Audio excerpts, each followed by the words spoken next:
Okay, so here we are in question 1 of this paper. We've got a modulus equation. We are supposed to solve mod 4x minus 5 divided by 7 is equal to 1. Well, we can rearrange that and get mod 4x minus 5 is equal to 7. Now, we want to understand what the modulus does, okay? The modulus does the following thing. If the number inside a modulus is negative, then the modulus will turn it into a positive. And if the number inside a modulus is positive, then it remains the same. It's still the same positive number. So for example, e.g., if I've got the modulus of 3, that's just equal to 3. Whereas if I've got the modulus of negative 5, then I'm going to get positive 5. So what we've got here is we've got two different cases to consider, right? Either the 4x minus 5 is positive, in which case the modulus is not going to change the value. So we've got either 4x minus 5 is positive, and if that's the case, the modulus is not going to change anything, so we're just going to have 4x minus 5 equals 7, which means that 4x is going to be equal to 12, which means that x is equal to 3.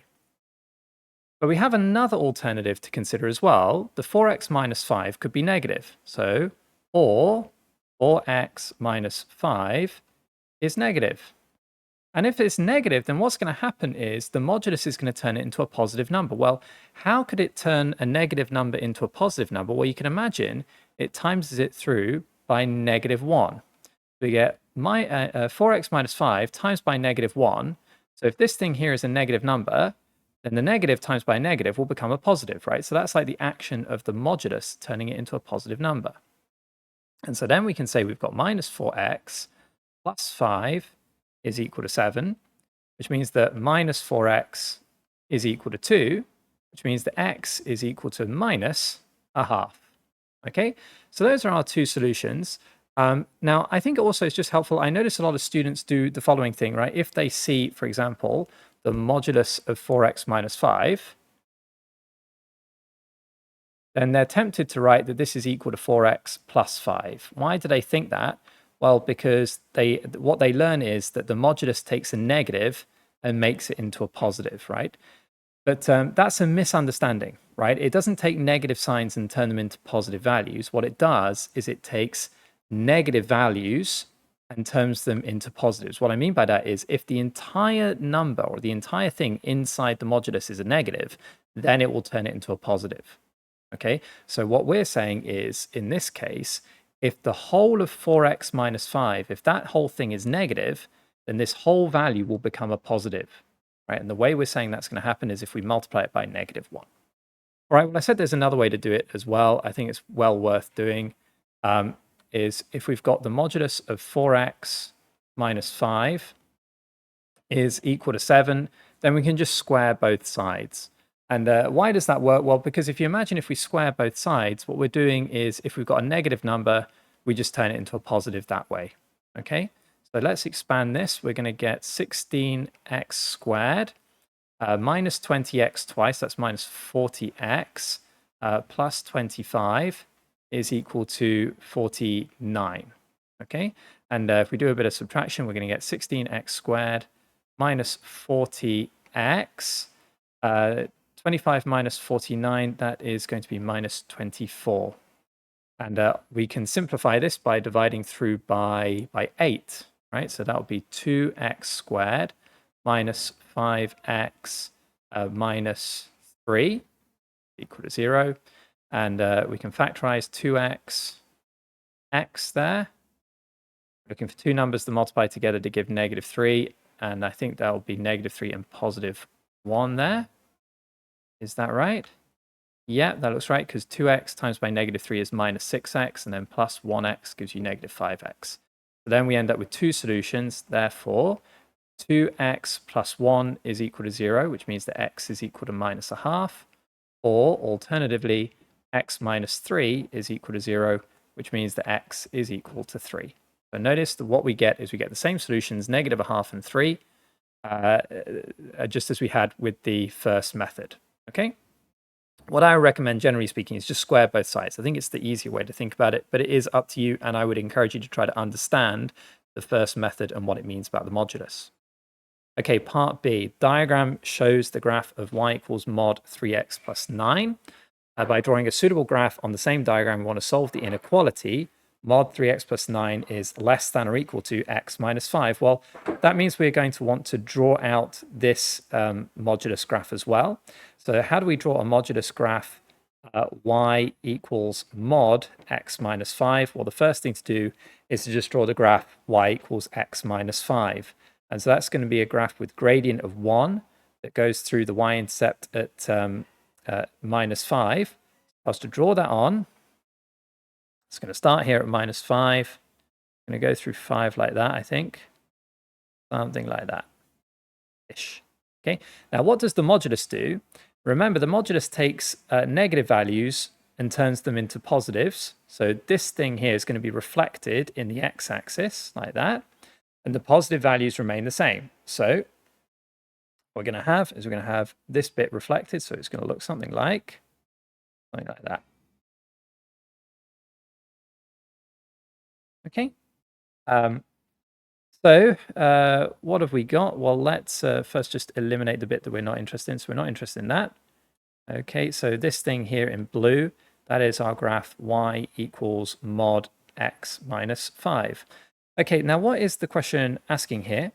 The question is asking to solve the inequality 3x plus 9, or the mod of 3x plus 9 is less than or equal to the mod of x minus 5. Well, basically, where is the white graph less than the blue graph? And the white graph is less than the blue graph for these particular values here, right? So all of these things. We know that our solution is going to be defined by this part of function. So like that. So whatever the x values are, the x values are going to be something like between here and here. Now, perhaps what you're asked to do is to use the graph to do this, and so you can read off the values. And how would you read off the values? Well, you would take your intersection points here and you would read down. I know that looks kind of like -1. Take this one here, read down, you get -7. But why don't we just solve it properly anyway? So let's take this line. What's that line? Well, it's the graph of x minus 5, but reflected. So that's going to be the graph of minus x minus 5, right? And then what's this part of the graph where it intersects the first time? Well, that is the graph of 3x plus 9. So we'll solve it 3x plus 9. That's going to be the first intersection point there. So this intersection point. Okay. And if I rearrange that, I get minus x plus 5 is equal to 3x plus 9. So I know, subtract 3x from both sides, get minus 4x is equal to minus 13. Sorry, not 13, beg your pardon, 4, what an idiot I am. And therefore x is equal to -1. Okay, so that's the first intersection point, which I think is what I said just by reading off the graph, right? That thing looks like -1. We've now confirmed it. Well, where is the second intersection point? Well, again, it's this thing here. And that is the intersection of this line, which is the negative x minus 5. And now this line, which is the reflection of the 3x plus 9 in the x-axis, which is going to be negative bracket 3x plus 9. So let's try to solve that. So over here, what we've got is minus x minus 5 equals minus 3x plus 9. And so that's minus x plus 5 is equal to minus 3x minus 9. If I rearrange, I'm going to add 3x to both sides. That gives me 2x. I'm going to subtract 5 from both sides. That's minus 14.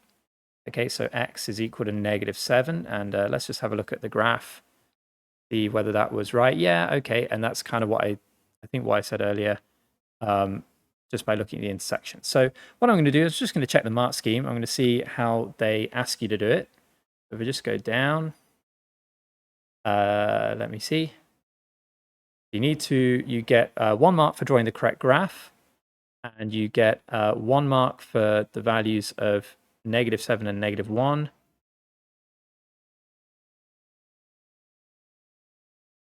And it looks to me like the mark scheme doesn't imply that you have to do an algebraic solution, right? It just implies that what you need to do is to solve this graphically. So in the end, what you've got is you've got to have a range of values, right? The range of values is between here and here. And so you need to state that solution is x is greater than or equal to -7, but less than or equal to -1. Okay, so I've gone a little bit overkill, right?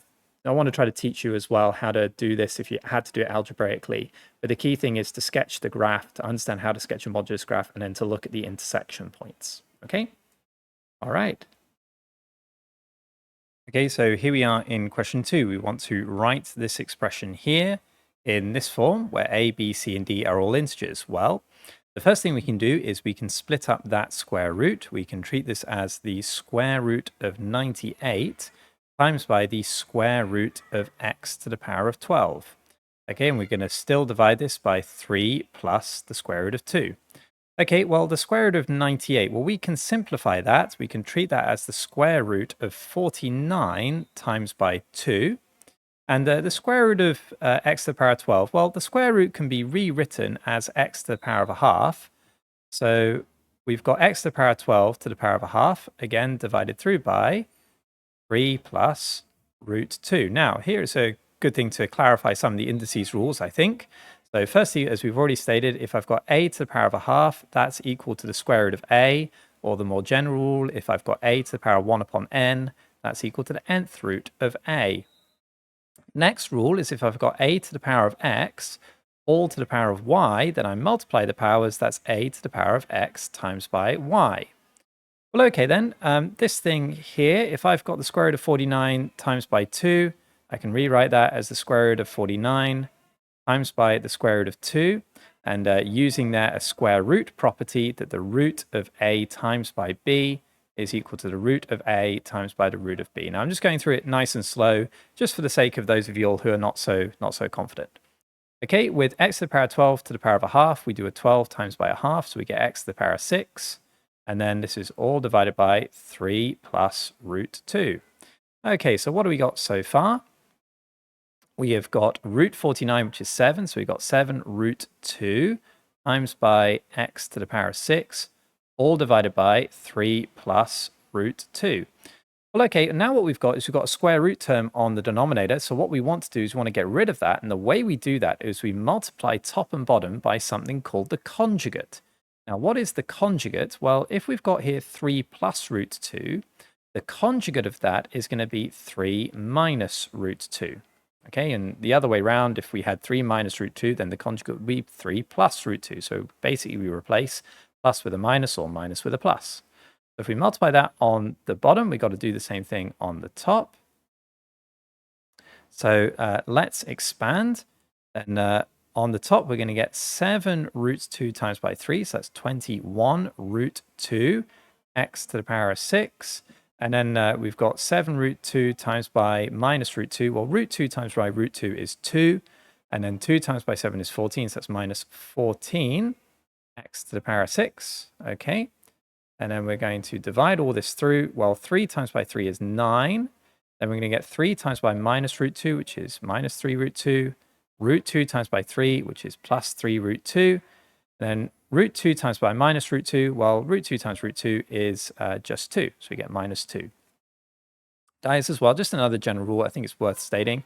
If I've got the root of a times by the root of a, that's basically the same thing as saying the square root of a squared. And if I've got the square root and I square it, I just end up with a.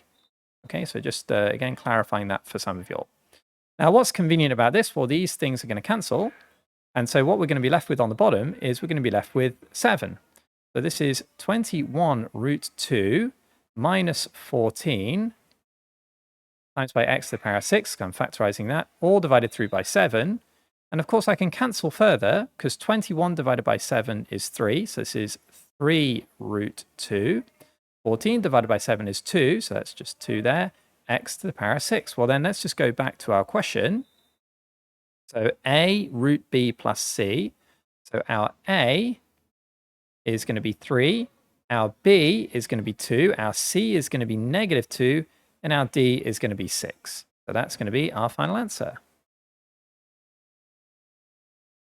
Okay, then question 3, we are asked to differentiate this function here and simplifying our answer. Well, if we differentiate a natural log, then what happens is the thing inside the log, in this case, x cubed plus 3x squared, that goes straight on the denominator. So I'm going to write that there, x cubed plus 3x squared.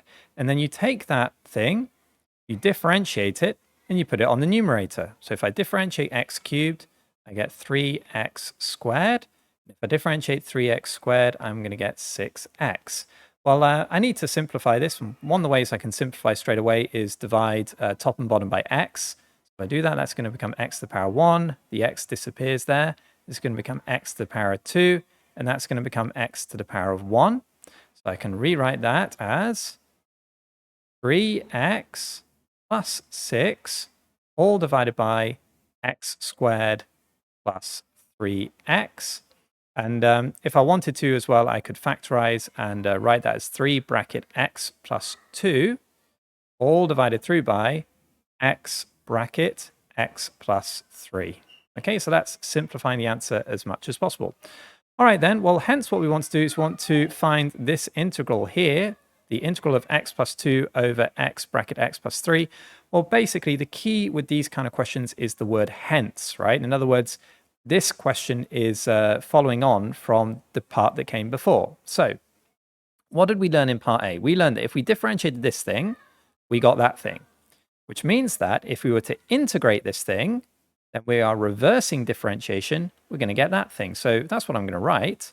I'm going to write that the integral of 3x plus 2 over x bracket x plus 3 dx is equal to the natural log of x cubed plus 3x squared plus c, right? That's what we know from the previous part of the question, because all we're doing is we're undoing our differentiation. Well, we're not interested really in the integral of 3 bracket x plus 2 blah blah.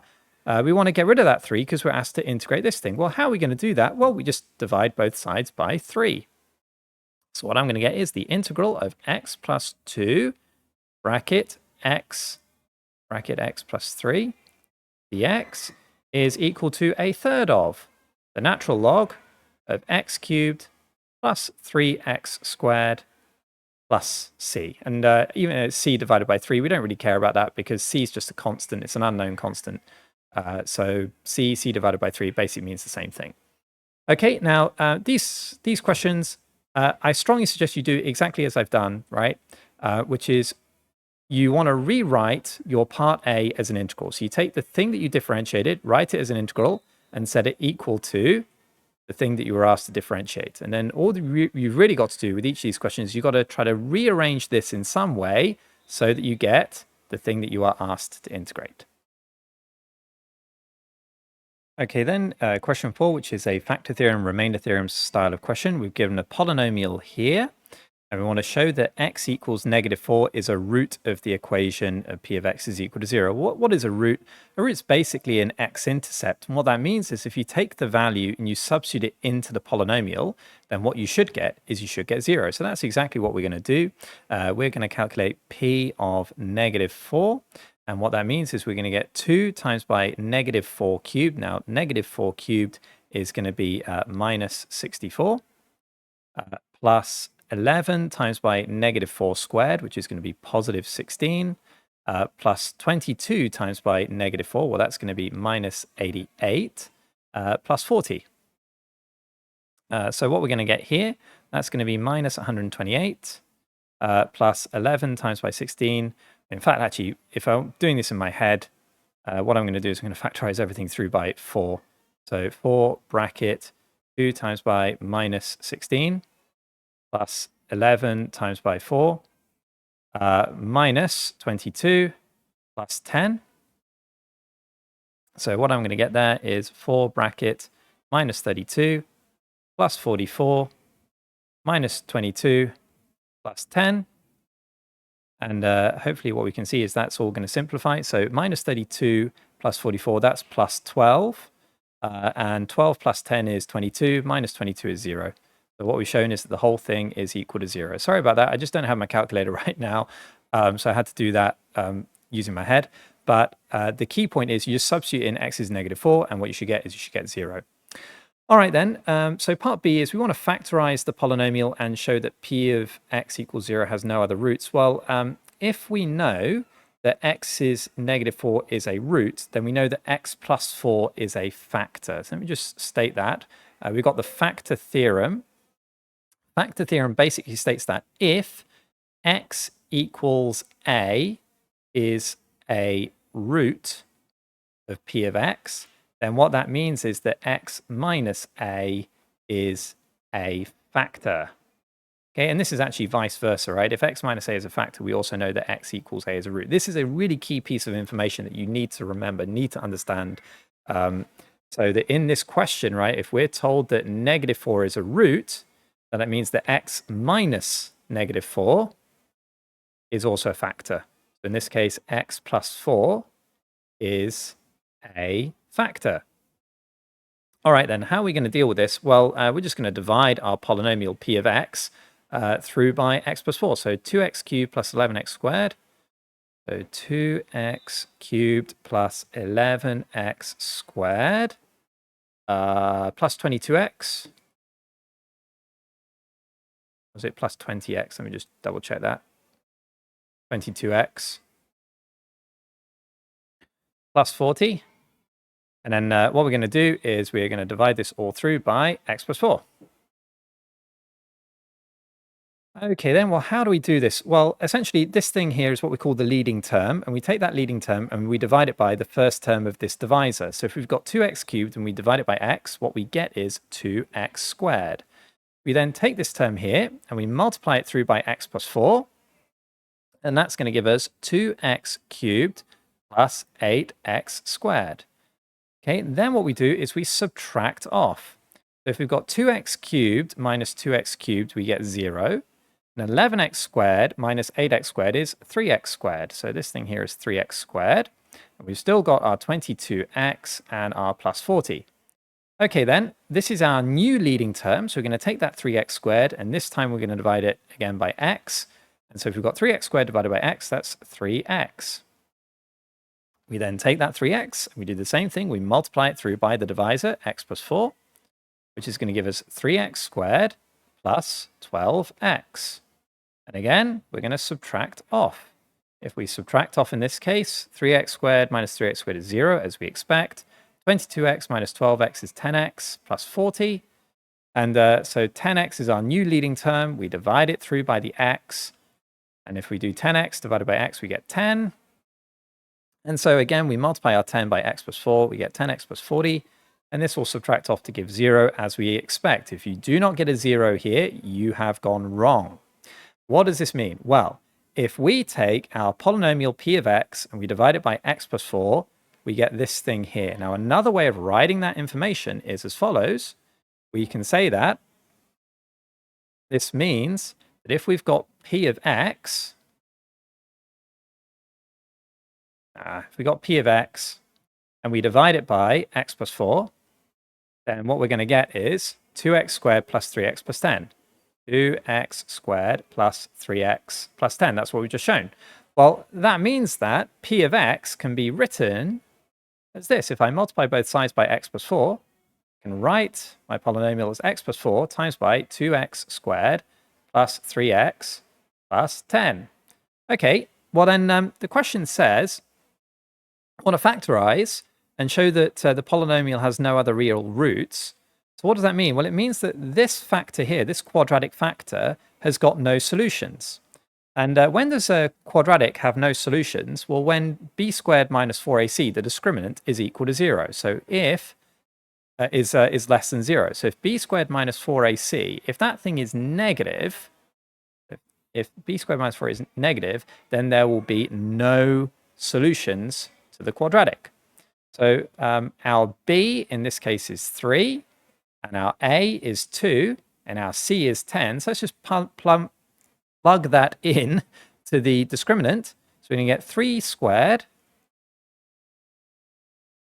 minus 4 times by 2 times by 10. And what's that going to be equal to? It's 9 minus 20 times by 4. 9 minus 80. which is definitely a negative number, right? That's minus 71.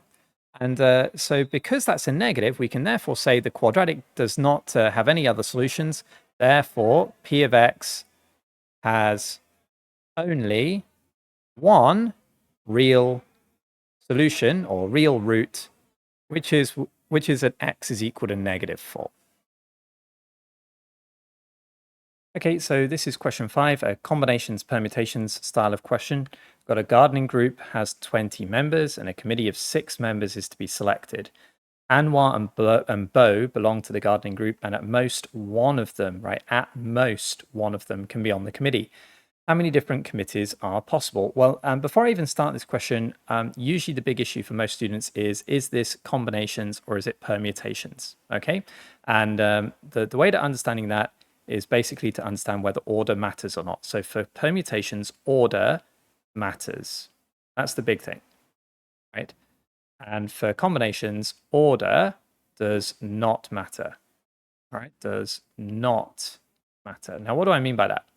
For example, if you've got a password, then the way the letters are arranged is important, right? The password ABC is different from the password BAC, even though you've got the same letters, right? Because the order of the letters matters. So in that case, we need to be using permutations. But in a case like this question, we don't care about the order in which we choose the members of the group, so long as we've got those people. So for example, if I chose John, Paul, George, and Ringo, that's the same thing as me choosing George, Ringo, Paul, and John. Okay, it doesn't matter the order in which I take those guys. In the end, what I get is the same 4 people, and so therefore we can say the order doesn't matter. So we're going to be using combinations. So in this particular question, what we are going to be using is we're going to be using combinations because we're saying the order does not matter. All right then. Well, let's get into the nitty gritty of this.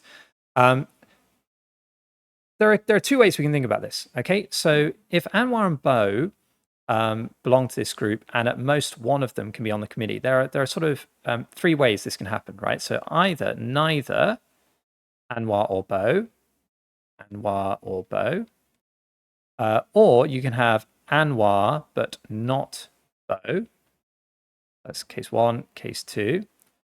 Or you could have Bo but not Anwar. Okay, so those are the 3 different ways in which you could end up with this situation. So let's try to think through each one of those logically, right? If we've got neither Anwar nor Bo, then what we're saying is we are choosing from a group of 18 people, right? Because we're excluding Anwar and Bo, okay? And from those 18 people, we've still got to choose 6. So the number of ways we can do that is 18 C6, C6, beg your pardon, because we are choosing 6 people from 18. Well, now let's think about option 2. If we are selecting Anwar, but not Bo, then what that means is from the 20 people, we've already taken Anwar.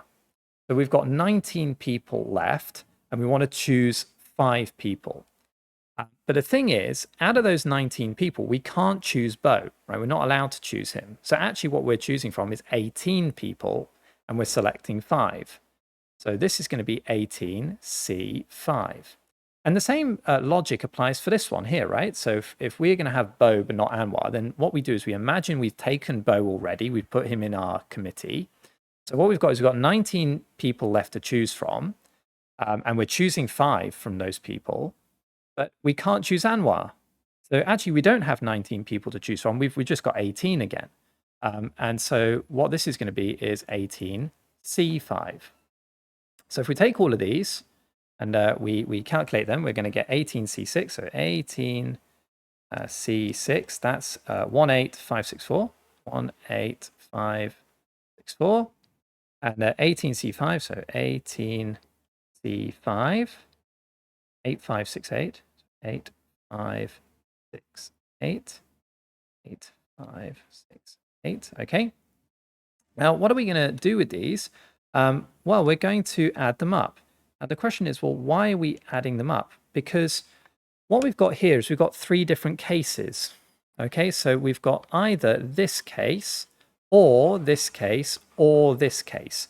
And there's a sort of a key principle which I think is helpful for you to understand. So along with the order doesn't matter or order does matter, if you've got to have this thing and this event, then you are multiplying. If you've got one case or another case, then you're adding. So as a rough rule of thumb, what you're saying is, I'm either in this situation, or I'm in this situation, or I'm in this situation, which means that in the end, what I'm going to do is I'm going to add up these guys.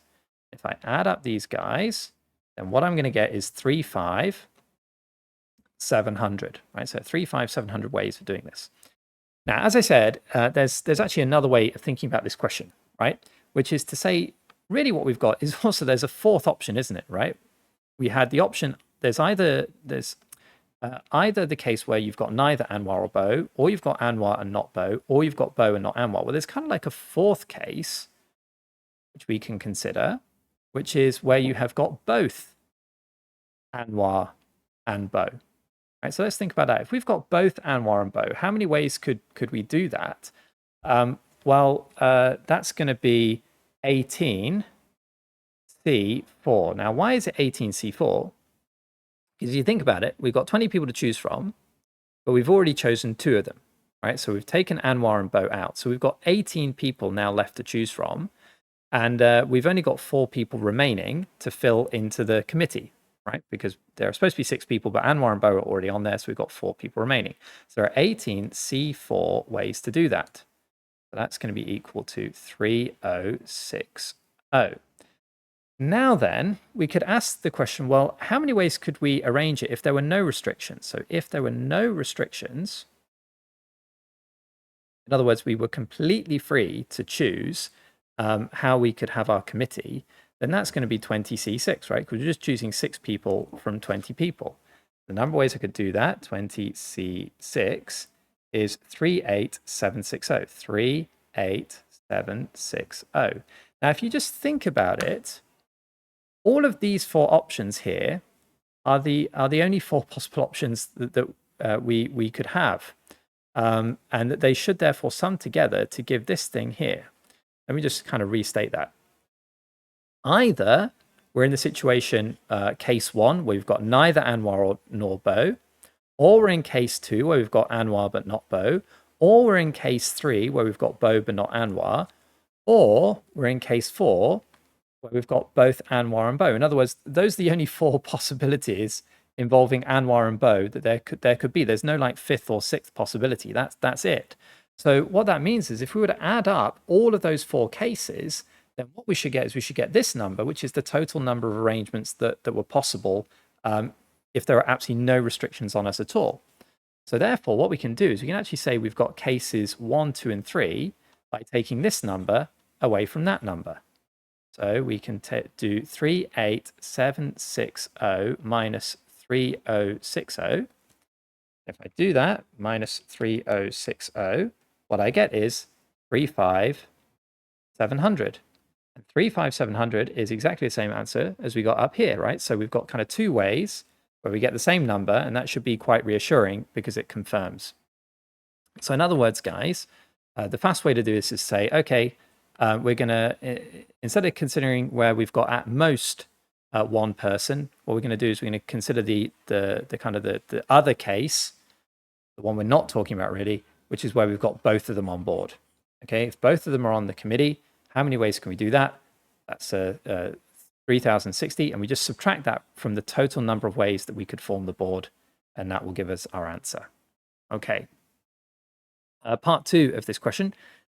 The gate for the garden has a lock with a 6-character passcode. The passcode is to be made from these letters and these numbers. Well, again, look, if we're dealing with passcodes, then what this means is that order matters. Okay, order matters. And if order matters, then what we're using is permutations. That's the first thing. Okay, no character may be used more than once in any passcode. Find the number of possible passcodes that have 4 letters followed by 2 numbers. So what's the situation here? We're going to have 4 letters, 1, 2, 3, 4, followed by 2 numbers, 1, 2. And so the question is, well, how many ways can I form a combination, an arrangement of those 4 letters? Well, how many letters have I got to choose from? I've got 6. And how many letters am I choosing? 4. So that's going to be 6P4. And then over here, how many ways can I choose my two numbers? Well, I've got 10 digits to choose from. I'm choosing 2, so that's going to be 10p2. Then the question is, am I adding these or am I multiplying them? I'm multiplying them because I want to have these and these at the same time, right? It's not this or this, it's this and this. So if I take that, what I'm going to get, if I do my calculator, is 6p4 times by 10p2. And what I get is 32,400. Okay, and that should be our answer for that. All right then, part B of our combinations permutations question. Given that n is greater than 4, we want to show that this thing here, n minus 3 times by nc3 is equal to 4 times by nc4. Well, what we need to know is we need to know the formula for NCR, which I think is given on your formula sheet.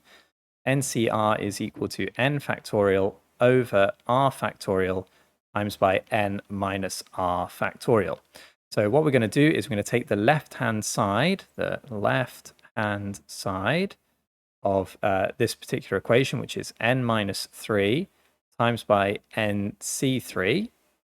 And what we want to do is we want to show that that's the same thing as this, all right? Okay, so this actually, we're proving an identity, isn't it, really? We're not solving an equation, we're proving an identity. So what do we got to do? Well, we've got to put this into our formula. So nc3 is going to be n factorial divided by 3 factorial n minus 3 factorial. Well, what does n minus 3 factorial mean? It really means we've got n minus 3 times by n minus 4 times by n minus 5 times by n minus 6 all the way up to times 3 times 2 times 1. So another way we could actually write this is to say that this is n minus 3 times by n factorial all divided through by 3 factorial times by n minus 3 times by n minus 4 factorial. Now just think about that. Right? What that means is we've got n minus 3 times by this thing, which is n minus 4 times n minus 5 times n minus 6 times n minus 7, all the way up to times 3 times 2 times 1. In other words, these two things combined, the same as that thing. Okay, and what that therefore means is we can cancel off our n minus 3 with our n minus 3, right? That's gone. Okay, well then the tempting thing is to see if we can turn this 3 into a 4, right? Because if we can turn it into a 4, then what we've got is 4 factorial times by n minus 4 factorial, which is going to look like nc4. So how can I do that? Well, I can multiply top and bottom by 4. If I do that, I've got 4 times by n factorial over 4 times by 3 factorial. 4 times by 3 factorial. I'll put it in brackets, right, just to make it clear. Times by n minus 4 factorial. Well, 3 factorial is 3 times 2 times 1. So if I times it by 4, what I've got is 4 times 3 times 2 times 1. In other words, this whole thing here is just equal to 4 factorial. What I've got on the denominator is actually 4 factorial times by n minus 4 factorial. And on the top, I've still got my 4 factorial and n factorial. So I'm going to rewrite that as 4. Kind of change that a little bit. 4 times by this thing here, n factorial over 4 factorial n minus 4 factorial. And of course, what's that the same thing as? That's the same thing as nc4. So we have just shown that this whole thing is equal to 4 times by nc4, which is the question that we were asked. Okay. All right, then let's go down part 2. Now, given that nc3 is equal to 5n, where n is greater than 3, show that n satisfies that particular quadratic equation we want to solve to find the value of n. Well, let's do that. Again, we're just going to use our formula. nc3 is n factorial over 3 factorial n minus 3 factorial is equal to 5n. Okay, then we're going to ask the question, what does n factorial mean? Well, n factorial is the same as n times by n minus 1 times by n minus 2 times by n minus 3 times by n minus 4 all the way up to times 3 times 2 times 1. That's what it means. Okay? And this is going to be divided by 3 factorial, which I'll just leave as it is, 3 factorial. And then we've got n minus 3 factorial. What does that mean? That means n minus 3 times by n minus 4 times by n minus 5, dot, dot, dot, dot, dot, dot, dot, dot, all the way to times 3 times 2 times 1. Well, what does that mean? Well, that means that we can not factorize, we can cancel off a lot of stuff, right? We can cancel off n minus 3, cancel off n minus 4, we can cancel off n minus 5, n minus 6, everything to 3, 2, and 1, right? That's all cancelled. What I'm left with on the top is this thing. I'm left with n times by n minus 1 times by n minus 2, all divided through by 3 factorial, and 3 factorial is 6, is equal to 5n. Well, then we can divide both sides by n because we can get away with that because we know that n isn't equal to 0 because it's got to be greater than 3, so that's gone.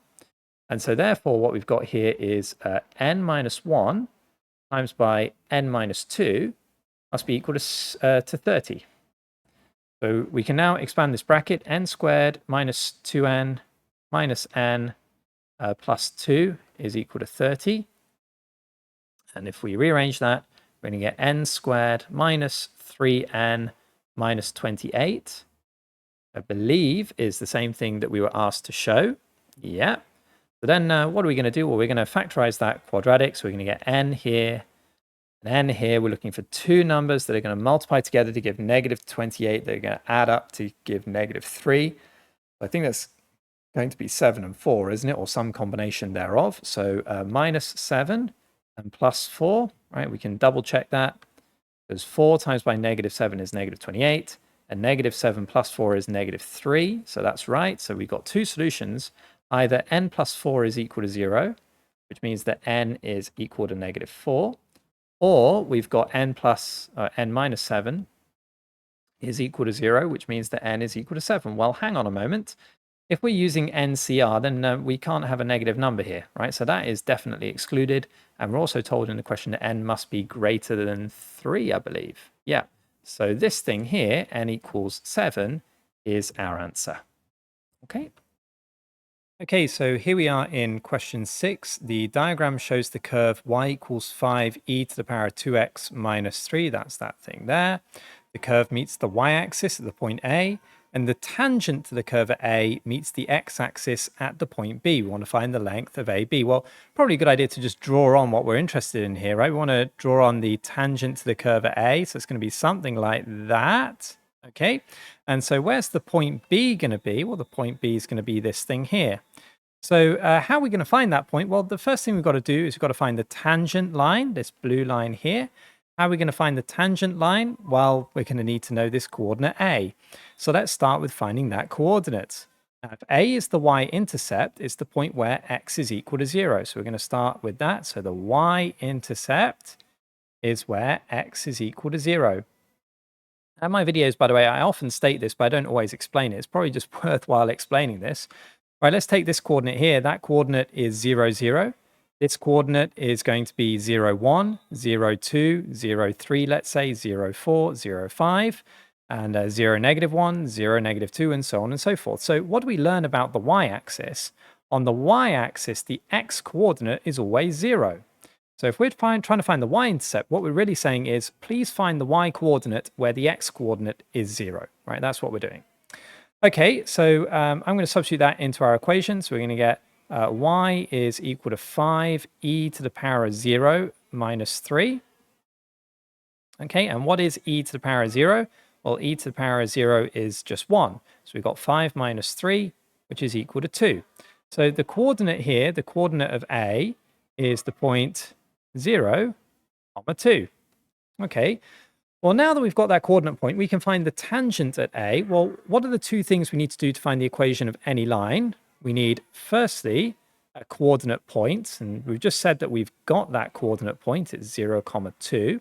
And the second thing is we need the gradient of the line. Now, how are we going to find the gradient of the line? Well, the gradient of our tangent line is the same as the gradient of the curve at this particular point. So what we've got to do is we've got to differentiate the curve, because differentiation tells us the gradient. So if y is equal to 5e to the 2x minus 3, y is equal to 5e to the 2x minus 3, then if we differentiate that, what we're going to get is 2 times by 5, 10e to the power of 2x. And if we differentiate negative 3, we get 0. Now, let me just explain this rule here. The way we differentiate the exponential is basically we get the same thing. We get an e to the 2x, but then we look at this power, the power of the exponential, we differentiate it. So if we differentiate 2x, we get 2, and we multiply through by 2. So that's where that's come from. And we're interested then in the value of dy dx when x is equal to 0, because that's the coordinate of our point. So we're going to say when x is equal to 0, dy dx is equal to 10 e to the power of 0.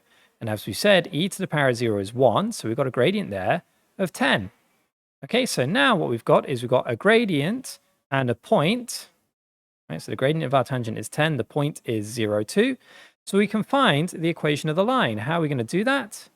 We can use the formula y minus y1 is equal to mx minus x1. So we substitute our coordinate point into here, x1, y1, and we substitute our gradient into there. So if we do that, we're going to get y minus 2 is equal to 10 x minus 0. And so the equation of our line is y is equal to 10x plus 2. Okay, well, this is our tangent line, 10x plus 2. And what we want to find is we want to find the x-intercept of that tangent line. Well, where is the x-intercept? The x-intercept is where y is equal to 0 for the same reason, as I've said before, for the y-axis. Because if we go along the x-axis, it doesn't matter where we are, the y-coordinate is always going to be 0. So if we want to find the x-intercept, what we're saying is, please find the value of x when y is equal to 0. So let's put that in. We're going to say x-intercept is when y is equal to 0. So 0 is equal to 10x plus 2. So 10x is equal to negative 2. So x is equal to minus 0.2. Okay, so therefore the coordinate of b, if we're going to state it completely, is negative 0.2, comma 0. And that should be our answer.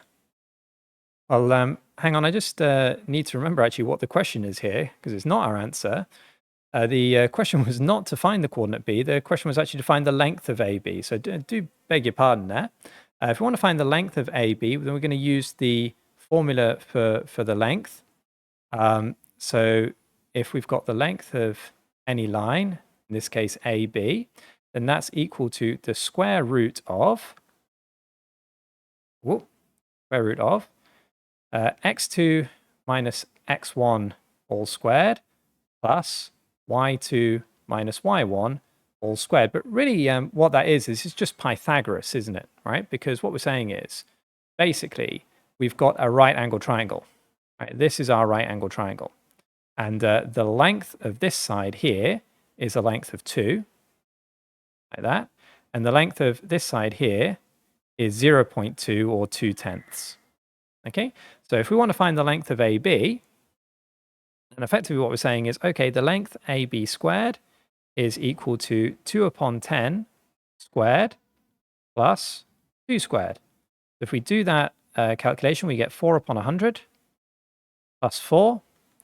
Well, we can then rewrite that as 4 upon 100 plus 400 upon 100.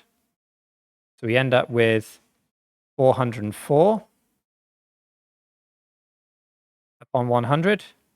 And so AB, we've got a square root, is going to be the square root of this thing. So why don't I just do that? I do the square root of 4.04.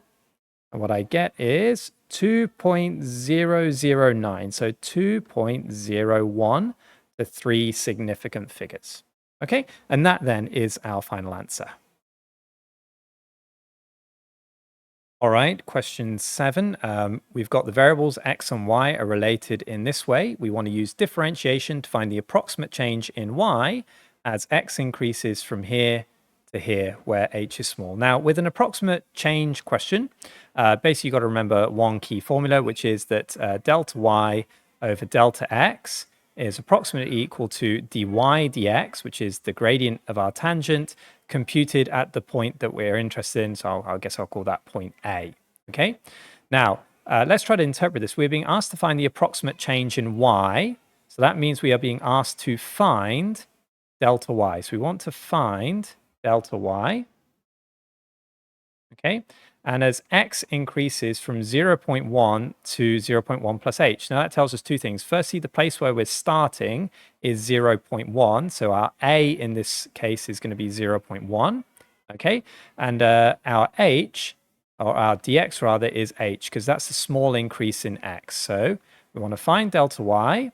We're told that delta x is equal to h. And the place where we're starting in x is the coordinate 0.1. Okay, so what do we need to find? Well, we need to find dy dx. So we need to differentiate this thing. Now that is a nasty thing to differentiate, but the most important thing you need to recognize is you've got one function divided by another function. And when you've got one function divided by another function, you need to use the quotient rule. Okay, so we're going to call the thing on the top u. So that's 4x cubed plus 2 sine 8x. We're going to call the thing on the bottom v, which is 1 minus x, and we're going to differentiate both of those. If I differentiate u, the 4x cubed will become 12x squared, right? I take that power of 3, bring it down to the front and multiply and reduce the power by 1. And 2 sine 8x, well, we've got a chain rule here, right? Because we've got the function 8x inside the sine. So what do? Well, I differentiate sine. If I differentiate sine, I'm going to get cos. So I get cos 8x. But then I take that 8x, I differentiate it, I get 8, and I multiply through. So 2 times by 8 there is 16. Next, if I differentiate v, well, differentiate 1 minus x. The 1 differentiates to give 0. The negative x differentiates to give negative 1. So now comes me plugging it into the formula for the quotient rule. And the formula for the quotient rule is v du minus u dv all over v squared, right? V du minus u dv all over v squared. Now, I think it's helpful, by the way, to remember it like that because it's a fast way, snappy way for you to remember. Instead of saying v u prime minus u v prime over v squared. And the other thing I think I've mentioned before on previous videos is when you are memorizing the product rule, also memorize it in this order. Memorize it as v du plus u dv, because then you're not going to get confused with switching the order around as well when you come to the quotient rule. All right, so now what are we going to do? Well, basically, we're just going to substitute our things in, right? So we're going to substitute in v, which is 1 minus x. We're going to substitute in our u prime, which is this horrible long thing here, 12x squared plus 16 cos 8x minus u, which is 4x cubed plus 2 sine 8x times by dv, which is negative 1. Okay, so I can do that. And now I've got to divide all this through by v squared. Okay, so v squared is 1 minus x all squared. All right then, well, now that we've computed the derivative, what we've got to do is we've got to substitute in the point that we're interested in, which is where x is equal to 0.1. Okay, so we're going to do that. So I'm going to write this down carefully. When x is equal to 0.1, y prime is equal to 1 minus 0.1, which is 0.9, times by 12 times by 0.1 squared. Now, 0.1 squared is 0.01. Get rid of that. So that's going to be 0.12 plus 16 cos 0.8. Here, notice I've got a minus and a minus, so I can just multiply those to get a plus. So plus 4 times by 0.1 cubed, well, that'll be 0.001 times by 4, 0.04, no, 0.04. Okay, plus 2 sine 0.8. And then this is all going to be divided through by 1 minus 0.1, which is 0.9 all squared. Okay, now there's nothing else for it. What you got to do is you just got to substitute this into your calculator, but you must beware that you need to use radians there. Now, the reason you need to use radians, by the way, as a kind of a technical note, is that differentiation and integration, they only work with radians. So you haven't got a choice, right? You can't use degrees, even if you wanted to. Whenever you're differentiating or integrating, you're using radians. And as a general note, guys, when you're in add math, you want to shift your default thinking away from degrees and into radians, right? In all the other math you've done so far, you're kind of doing degrees, degrees, degrees, and that's the way your mind is thinking. And when you reach add math, you're like, I got to use radians for these annoying circular measure questions. And yeah, I'll do it then. But actually, you need to have a kind of a paradigm shift. You need to switch your thinking and say, no, from now on, I'm going to be using radians as my default. And I'm only going to be using degrees when I'm told to. Okay. All right. Now, sorry about that. There's a bit of a tiny bit of a rant, but I hope it'll be helpful. So I'm going to first switch my calculator to radians. So I've done that. Okay. Now, if I do that, I'm going to find cos 0.8 equals, I'm going to times it by 16. I'm going to add the 0.12 and I'm going to multiply it by 0.9. By the way, notice guys, I'm not trying to type everything into my calculator all in one shot. I'm doing it step by step. And then I'm going to add the 0.004 and then I'm going to add 2 sine 0.8 equals. And at the end of that, I'm going to divide this through by 0.9 squared. And what I get is 14.295, so 14.3. Okay. Well, then what we got to do is just got to use our final relationship. We said that delta y over delta x is approximately equal to dy dx computed at the point. So if we rearrange that, then delta y is going to be approximately equal to dy dx times by delta x. And in our case, we said dy dx is 14.3 and our dx is h. So hopefully at the end, what we should have is our approximate change in y is 14.3 times by h. Okay? And that is indeed our answer. Okay, so question 8, which is our functions question. The functions f and g are defined by f being sec x from pi by 2 to 3 pi by 2, and g of x is 3 bracket x squared minus 1 for all the real values of x. We want to find the range of f. Now, if you've looked at the mark scheme for this already, you'll see that f must be less than or equal to -1, right? And I think for a lot of students, this is a 1-mark question, and quite a few are going to go, how on earth did you get that? I've never seen anything like that. Where on earth is that coming from? Well, I think really to understand this, what you got to do is you've got to draw the graph and try to think about what's happening. And to my mind, this is really worth more than 1 mark, but never mind. What is the graph of sec x? Well, what we're going to do is we're going to look at the third letter, right? Just 1, 2, 3. Sec is 1 divided by cos, right? So the third letter is c, so we've got 1 divided by cos. So f of x is the graph of 1 divided by cos x. So in order to understand what that's going to look like, I think what we should draw is we should draw the graph of cos x. So if I was to draw cos x, right, like this, then we've got values of pi by 2, pi, 3 pi by 2, and 2 pi here. And so the graph of cos x starts at 1 and it kind of goes down like this. Sorry that it's a bit rubbish. That, like that, like that.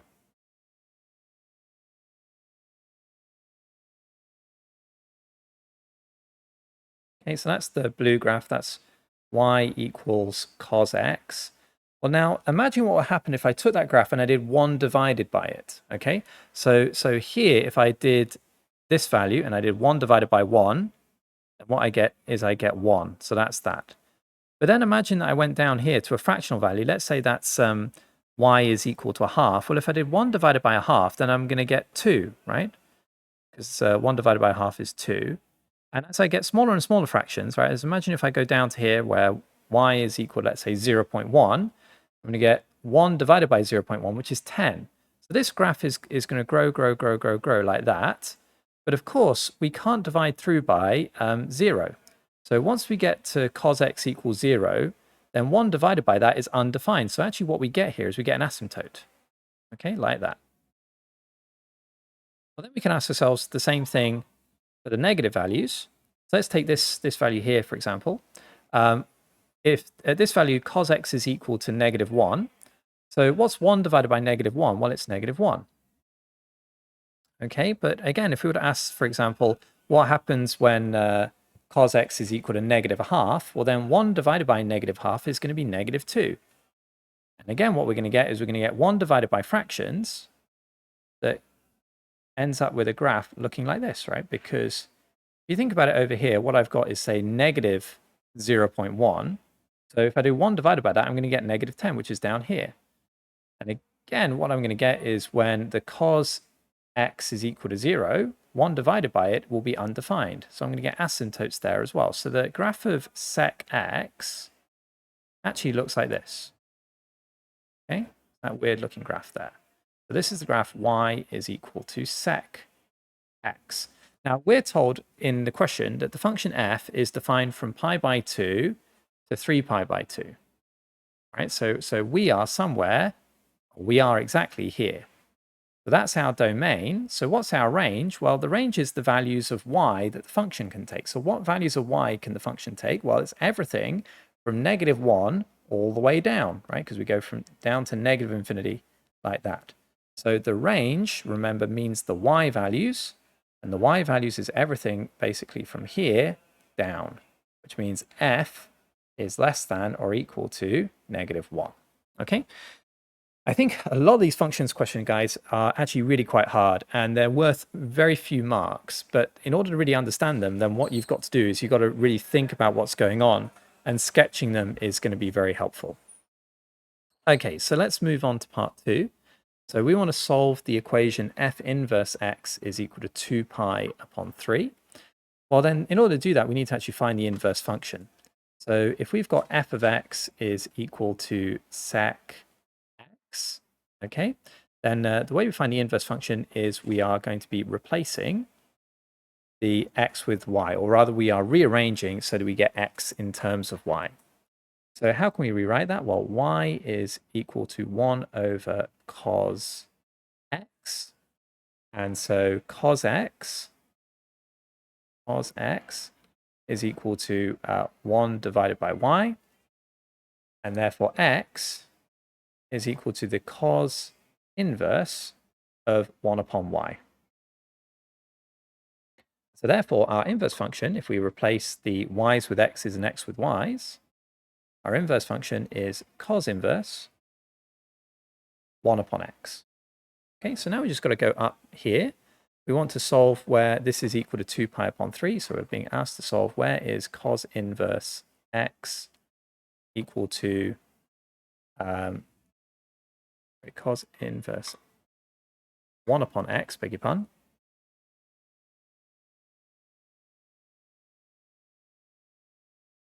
equal to 2 pi upon 3. Well, then we're saying this is 1 upon x is equal to cos 2 pi upon 3. I'll just put that into my calculator just to check. So 2 pi divided by 3, cos of that is negative a half. So 1 upon x is equal to negative a half. And so x will be equal to negative 2. Okay, and that should be our answer for part 2.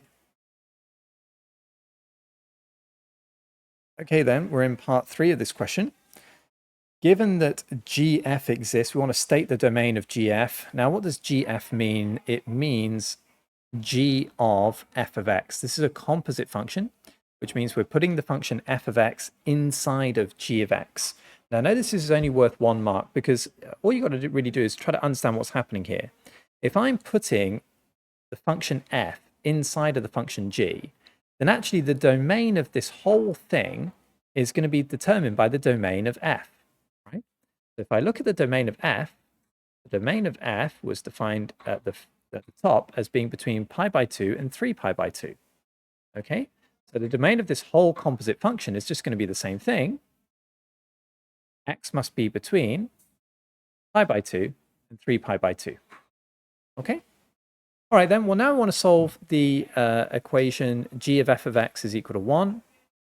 So we got to take our function g, and we've got to put f inside it. So g is 3 bracket x squared minus 1. So g of f of x is going to be equal to 3 bracket sec x squared minus 1. Okay, and hopefully what you notice is that that's going to be the same as an identity. If we just go over those identities again, the key identity to know is that cos squared plus sine squared is identically equal to 1. Well, the way I get the other identities is I divide through either by sine squared or cos squared. Now, in this case, what I'm going to do is I'm going to divide both sides by cos squared. Okay. Now, if I divide cos squared here by cos squared, then what I end up with is 1. If I divide my sine squared by cos squared, what I end up with is tan. So I get tan squared. And if I divide 1 by cos squared, well, that's 1 upon cos squared, which is the same as sec squared. So what we can see here is that tan squared is equal to sec squared minus 1. But you have your formula sheet, so actually you should already have that anyway. So what we're solving here is g of f of x, which is now equal to 3 times by tan squared x. And we want to solve when that's equal to 1. So 1 is equal to 3 tan squared x. So a third is equal to tan squared x. And so tan x is equal to plus or minus 1 upon root 3 or root 3 upon 3. And we can put that into our calculator, can't we? Root 3 divided by 3. We do the tan inverse of that. And what we get is, well, we get a critical value, don't we? Which hopefully we should recognize. So x is equal to pi by 6. And of course, if we do the negative value as well, we get minus pi by 6. Now, I suspect here what we've got to do is we've got to be a little bit careful. We've got to go back up to our part 3 and remember the fact that x has to have a domain of pi by 2 to 3 pi by 2. So which of these solutions is viable? Well, the answer to that is none of the solutions is viable, is it, right? Because both pi by 6 and minus pi by 6 are out of range. So what we've got to do is we've actually got to consider which equivalent values will be in range. And I think the best way to do that is to understand the tan graph. So I'm just going to draw a tan graph here. I'll draw it like that, and like that. And really the key to understanding a tan graph is to recognize you've got asymptotes at pi by 2 and minus pi by 2. So pi by 2, pi by and minus pi by 2, and it repeats every pi radians. So what I'm going to get is I'm going to get asymptotes here.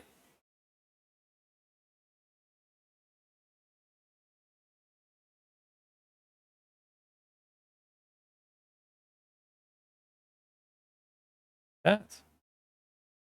Sorry about that, bit of a bad sketch there. And so my tan graph is going to look like this. That.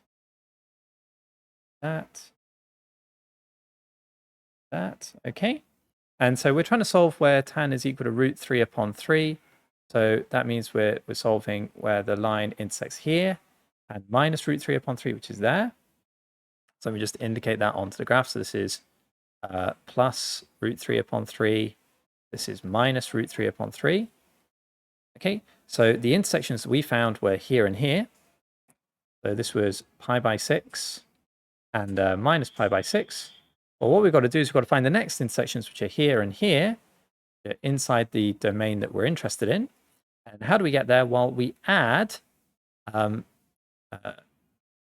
radians to both. Why are we adding pi radians? Well, because the period of one tan wave is pi.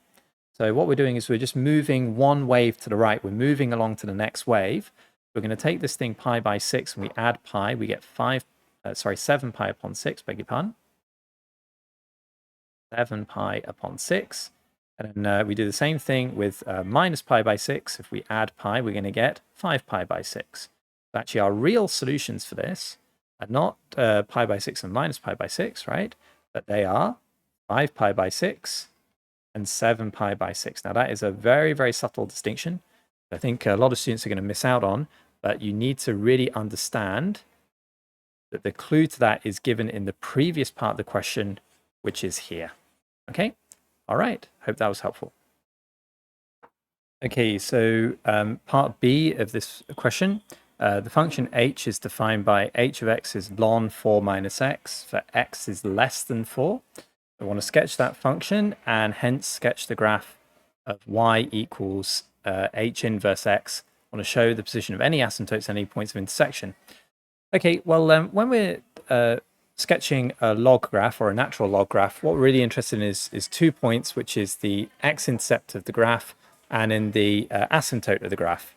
And broadly speaking, we can define the two as follows. The asymptote can be found when the thing inside the natural log is set equal to 0.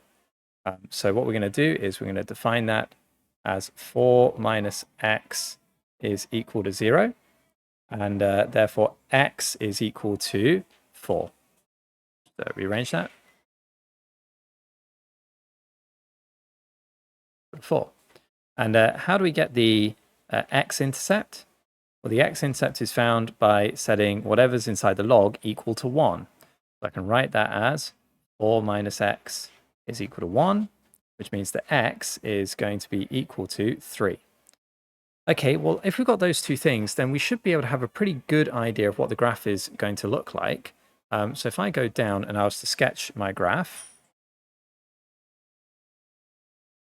like that, then 1, 2, 3, 4, and 1, 2, 3, 4, beg your pardon, 1, 2, 3, 4.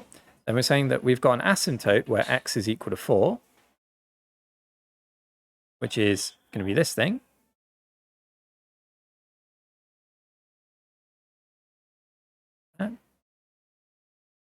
And it's going to cross the axis at x is equal to 3. Okay, so we already know that we can't have a graph that's going to look like that, right? That's not going to be possible. We're going to have a graph that either looks like that, sorry about the slightly rubbish drawing, or a graph that looks like that. Well, how are we going to distinguish? Well, we could find the y-intercept, couldn't we? And the way we're going to find the y-intercept is we set x is equal to 0. So y-intercept is when x is equal to 0. So what we're going to get is y is equal to ln 4. Okay, and ln 4, just plug it into a calculator. Ln 4 is 1.38, roughly 1.4. So I could put that here. That's 1, that's 2. And so the y-intercept is going to be like there. And I will label that as ln 4, right? So that's 3, that's 4, that's ln 4. And so our graph is going to look something like this. Not going to look very pretty. I'm sorry about that in advance. So it's going to come down there to that asymptote. Okay. Sort of. Come a bit closer. It's going to come up through here. Like that. Like that, like that, like that, like that, like that. And that is going to be the graph of y equals h of x.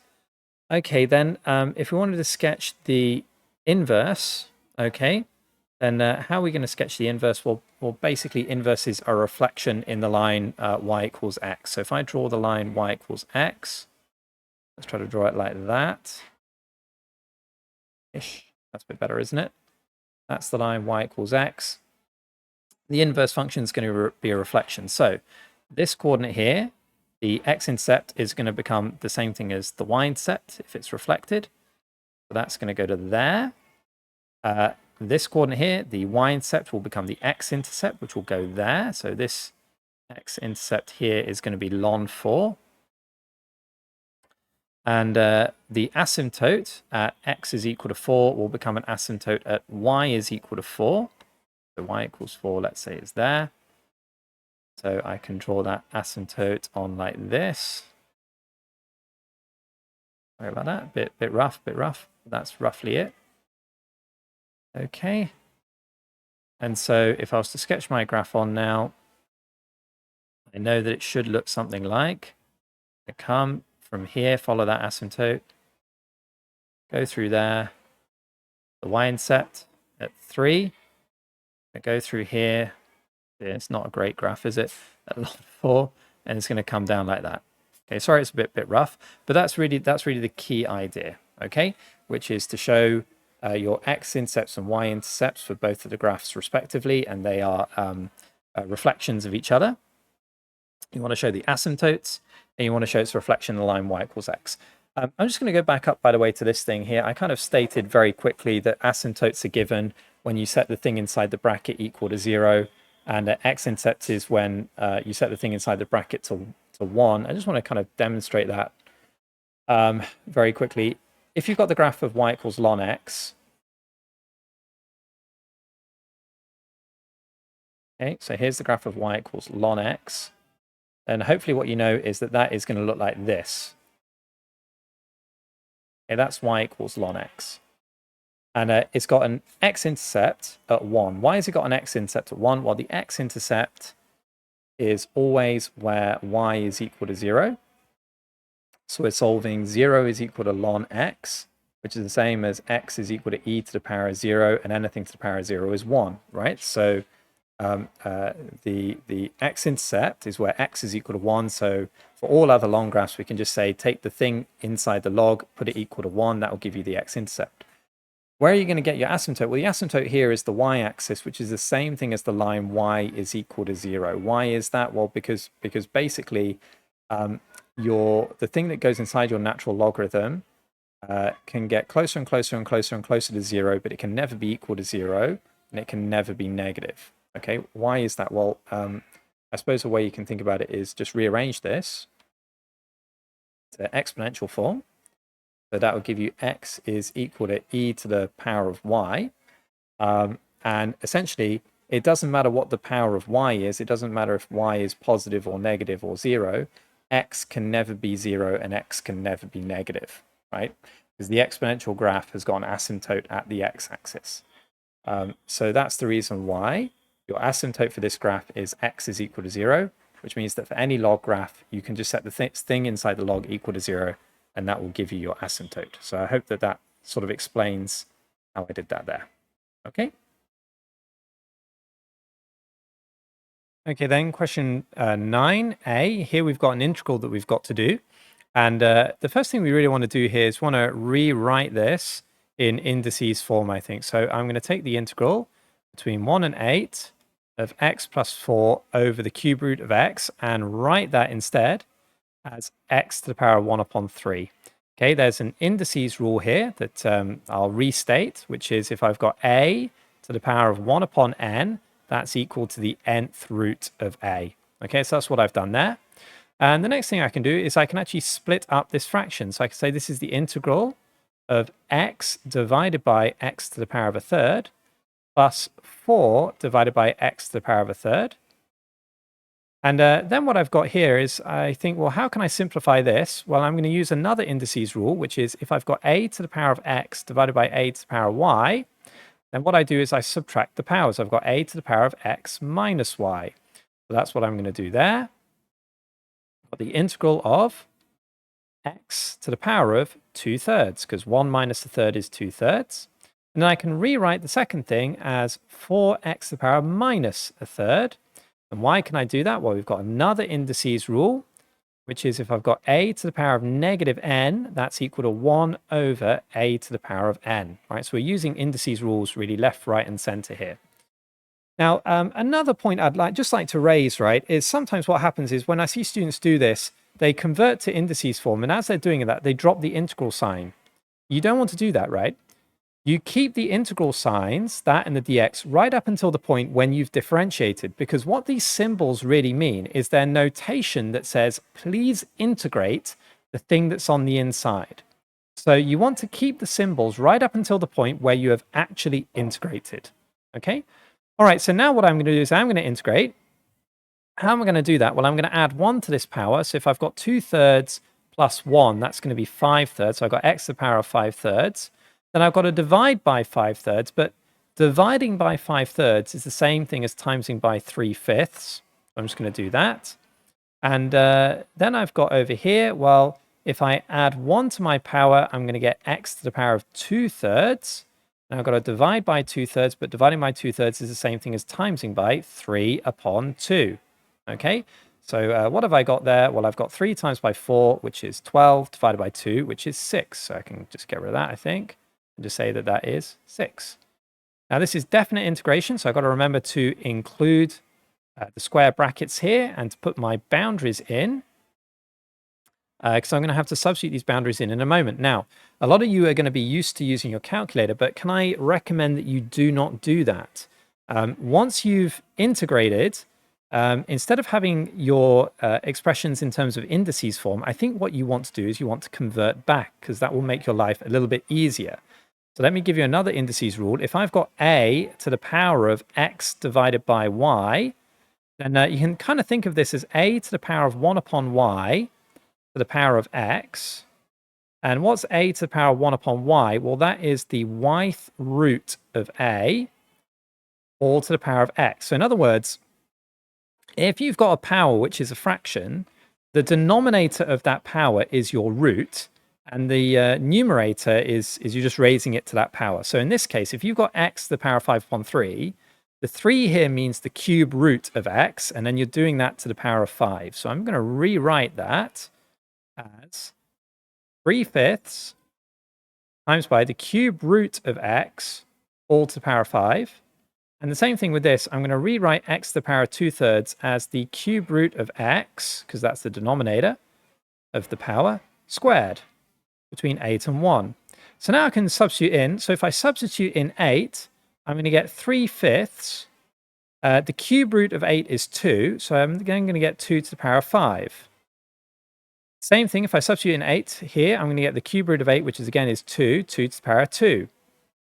And then I substitute in my lower bound. Well, if I substitute in 1, then all I'm going to get here is the cube root of 1 is 1, and 1 to the power of 5 is 1, so that's 1. And same thing, if I cube root 1, I get 1, and I square it, I get 1. Okay, so now all I've got to do is just got to simplify my expression, really.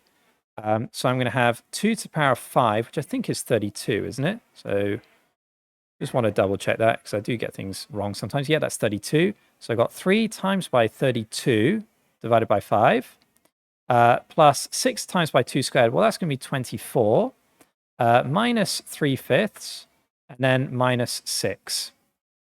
So I'll try not to use a calculator now. 3 times by 32, that's going to be 96/5. You got the 24 minus 6, so that's plus 18, minus 3/5. And so 96/5 minus 3/5 is 93/5 plus 18. Well, why don't I convert that to fifths as well? So I got 93/5 plus, well, 18 times by, basically what I'm doing is I'm treating that as a fraction, right? So I'm going to give it a common denominator of 5. So 18 times by 5, I times by 10, 180, divide by 2, I get 90. That's 90 upon 5. So that should be 183 over 5. And if I put that into the calculator, 183 divided by 5, that will give us 36.6. My answer is 36.6. Okay, I know at the end I did a little bit of overkill with the algebra and with the fractions, but I also just think it's helpful that I demonstrate to you good number work and good fraction work, because I think the more confident you are with those things, actually the better you will be at all the other things in the add math as well. All right. Okay, so here we are in part B of this question. The diagram shows the part of a line, which is this thing here, and the part of a curve, which is that thing there. The line and the curve intersect at point A. We want to verify that the y-coordinate of A is 0.1. We want to calculate the area of the shaded region. Okay, now we've got to understand what this word verify means. Verify does not mean prove, so we don't have to solve simultaneous equations to find A. All we've got to do is we've got to substitute that y-coordinate into the line and the curve, and we should get the same x-coordinate. So let's just try that. So we're going to say when y is equal to 0.1 or a tenth, then what we're going to get for the line is 10 times by a tenth, which is 1, is equal to 7 minus 3x. So 3x is going to be equal to 6, which means that x is equal to 2. And then we can do the same thing for the curve. Okay, so for the curve, we've got a tenth is equal to 1 over 3x plus 4. And if we cross multiply, we get 3x plus 4 is equal to 10. So therefore, 3x is equal to 6 and x is equal to 2. So what have we shown? We've shown that both the line and the curve intersect at this point A with coordinate 2. and a tenth. So that coordinate there is 2. If we were to draw this across, then that y coordinate, or beg your pardon, that y coordinate there, that would be a tenth. All right then. Well, now we want to find the area of this shaded region. Now, with all of these questions, or with many of these questions, I should say, I think the best thing to do is to split up your area into regions. And the way I'm going to do that is I'm going to take this region here, which is the area under the line. And so what that's going to be is actually the area of a trapezium. Now, we should know that the formula for the area of a trapezium is a half this length plus this length times by this length here, the base. So we already know this height, that's a tenth. So we want to find this height here if we can. Well, how can we do that? Well, this is going to be the y-intercept of this line here. So how do we get the y-intercept? The y-intercept is where x is equal to 0. So let me just go down. I want to find the y-intercept of 10y equals, was it 7 minus 3x? Yeah. And that's when x is equal to 0. And so what we'll get is 10y is equal to 7. And so y is equal to 7 tenths or 0.7. Okay, so now we can go up. We can label this coordinate up here. We can say that that is 7 upon 10. So I'm going to call the trapezium area, I'll call it area 1, I guess. And what we're saying, therefore, is that area 1 is equal to a half of the 1 upon 10 plus 7 upon 10 times by the width, which is 2. Well, of course, a half times by 2, that's going to cancel off. 1 upon 10 plus 7 upon 10 is 8 upon 10, and 8 upon 10 is 4/5. So that's the area of 1. So then what else could we find? Well, we could find this area here, which is going to be the area underneath the curve. And I'll call that area 2. Well, how do we find the area underneath the curve? The area underneath the curve is going to be found by integration. So I can say, right, this area here, area 2, is equal to the integral of the curve 1 upon 3x plus 4 dx between x is equal to 0 and 2. Now, if I integrate this, what I'm going to get is ln 3x plus 4, right? Because I've got 1 divided by something where the power on the bottom is 1. I then take the coefficient of x here, which is 3, and I divide by 3. So I've got a third ln 3x plus 4. Then what I've got to do is I've got to substitute in my bounds 2 and 0. So if I do that, what I'm going to get is a third ln 3 times by 2 is 6, plus 4 is 10, minus a third ln 3 times by 0, which is 0, plus 4. And if I wanted to simplify this, then what I can say is I've got a third ln 10 minus ln 4. And by using the rules of logarithms, the log of a minus the log of b is the log of a over b. This is a third of ln 10 divided by 4, which is 5 upon 2.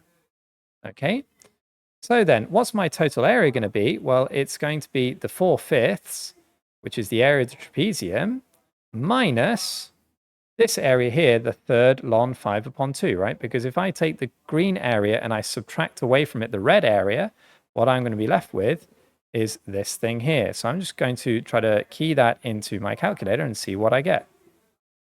Okay, so if I do that subtraction, I get 0.495. Okay, so the last step, I suppose, is to say the area shaded is going to be equal to area 1 minus area 2. If you do that, you get 0.495. Okay, and that should be our answer. Okay, here we are in the last question of the paper. Now, this is a very demanding question, I think, but it just means you have to be quite careful in your notation, especially if you want to get it out. So we've got an arithmetic progression A, has a first term A and a common difference D. And the second, 14th, and 17th terms of A are the first three terms of a convergent geometric progression G with common ratio R. Now, my guess is actually a lot of students, they're just going to read that first paragraph and they're going to get so scared, they're not going to really try the rest of the question. So don't let psychology get the better of you. Just try to do what you can and pick up the marks that are available, okay? So we want to find two expressions for R in terms of A and D, and hence show that A is equal to negative 17D. Well, firstly, we can write down the formula for the nth term of an arithmetic progression. If we've got an arithmetic progression, the nth term is equal to A plus n minus 1 D. Now, what that means is that I should be able to write the expression for the second term, the 14th term, and the 17th term. Right, so I'm just going to do that. So I've got the second term, the 14th term, and the 17th term. Well, I'm just going to put the numbers into the formula. This is going to be A plus 2 minus 1D, so that's A plus D. This is going to be A plus 14 minus 1D, that's 13D. And this is going to be A plus 17 minus 1D, which is A plus 16D. Now, what we're told is that these three terms are the first three terms of a geometric progression. So in other words, I could say that this is going to be the first term of our geometric progression, the second term, and the third term. Well, how can we get the common ratio of a geometric progression?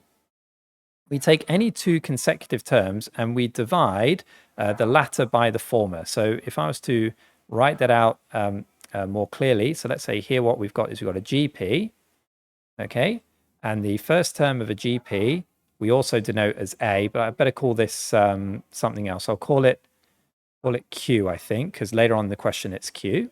Then the second term is going to be Q times by R, and the third term is going to be Q times by R squared. In other words, each time we're multiplying by R. So if I wanted to find out R, what I could do is I could do the third term divided by the second term, and that would leave me with R. Or I could do the second term divided by the first term, and that would leave me with R2. What that means is that I can therefore write that the common ratio is either going to be this thing divided by that thing, right? So if I write that down, it will be A plus 13D divided by A plus D, or it's going to be this thing divided by that thing, right? The third term divided by the second instead of the second term divided by the first. If I write that down, I've got A plus 16D over A plus 13D. Well, all right then, I'm going to take this thing and I'm going to cross multiply. So I'm going to get A plus 13D all squared is equal to A plus 16D times by A plus D. And I think the key thing here is just to expand and be confident with our algebra. So this is going to give us A squared plus 26AD plus 13D all squared, which is 169D squared, is equal to A squared plus AD plus 16AD plus 16D squared. Okay? Just got to be a bit careful with the algebra there. Okay, it's a little bit scary. Okay, we can subtract a squared from both sides. And the other thing we can do is we can actually divide both sides through by d. And the reason we can get away with that is because we know that d cannot be equal to 0. Okay, so we can divide through.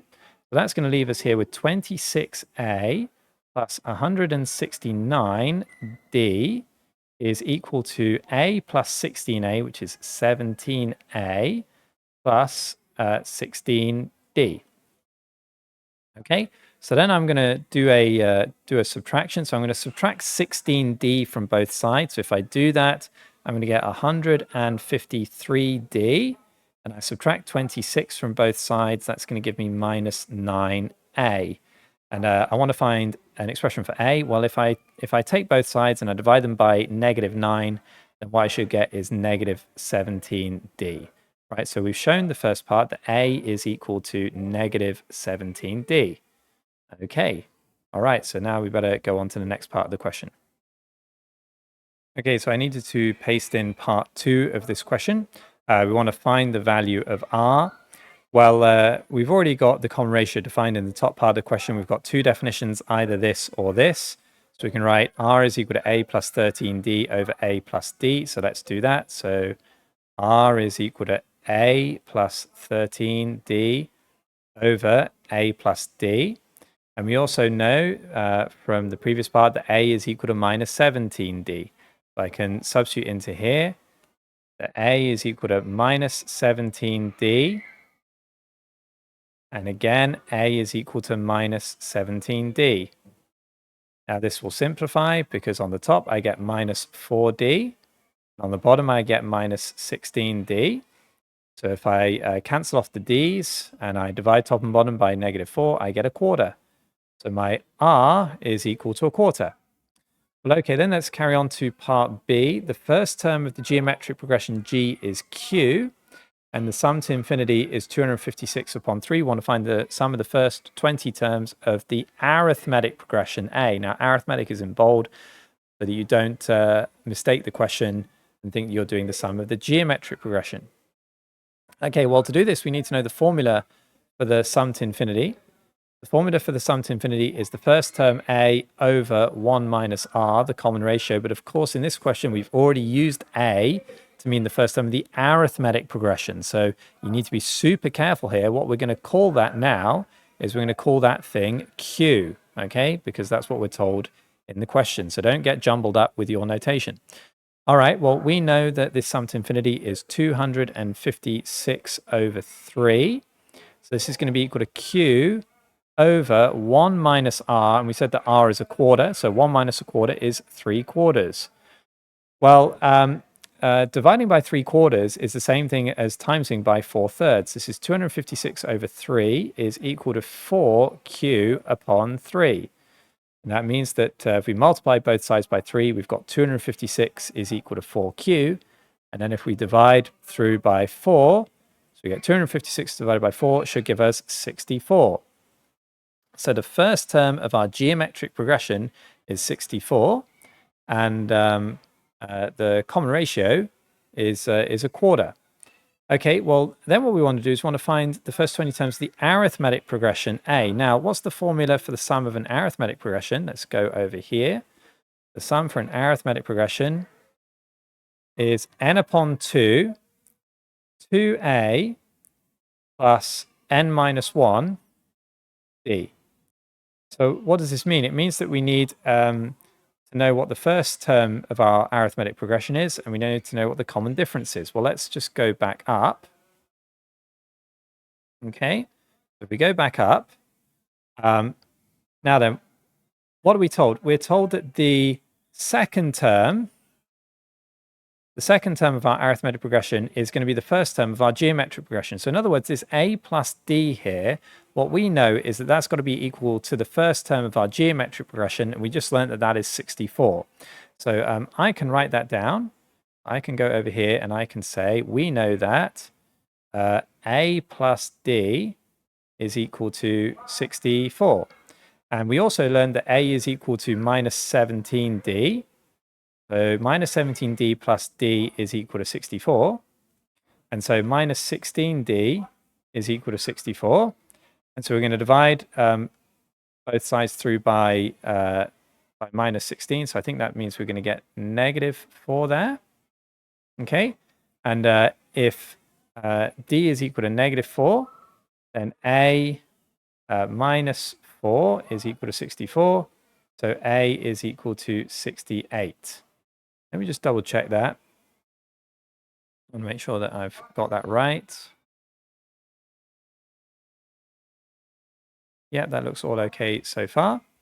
Okay, so our first term a is 68. Our common difference is negative 4. So what we've got to do is just got to plug that into this formula. We're finding the sum of the first 20 terms. So we've got 20 upon 2, which is 10. 2 times by, what was it? 68. That's going to be 136 plus n minus 1, which is 19, times by d, which is minus 4. Okay, well, let's try to do that. So we got 10 times by 136. Now, 19 times by 4, well, 20 times by 4 is 80. Subtract 4 is 86. So this is minus 86. 136 minus 86, where if I subtract 6, I'm going to get 130. If I subtract, sorry, not 86, sorry. That should be 76, shouldn't it? Beg your pardon, because 80 minus 4 is 76, obviously. So 136 minus 76. So if I subtract 6, I get 130. Subtract 70, that's going to be 60. So I get 10, beg your pardon, times by 60, which is equal to 600. So the sum of the first 20 terms should be 600. Now, I think that's actually a very, very, very tough question. But the reason it's tough is because it can be quite confusing unless you read it very carefully and you're really methodical in the way that you go about it. So can I suggest you're super clear with your notation and you're stopping and you're pausing in question like this just to make sure that you're understanding it correctly. Notice that even as I went through it, and I'm relatively experienced going through these questions, I was stopping and I was just double checking as I'm going along to make sure that I haven't made a slip, that I haven't mistaken the question at some point. Okay. All right. That's the end of this paper. If you're liking these videos, please do like, please do subscribe, share them with your friends, and I wish you all the best with your studies.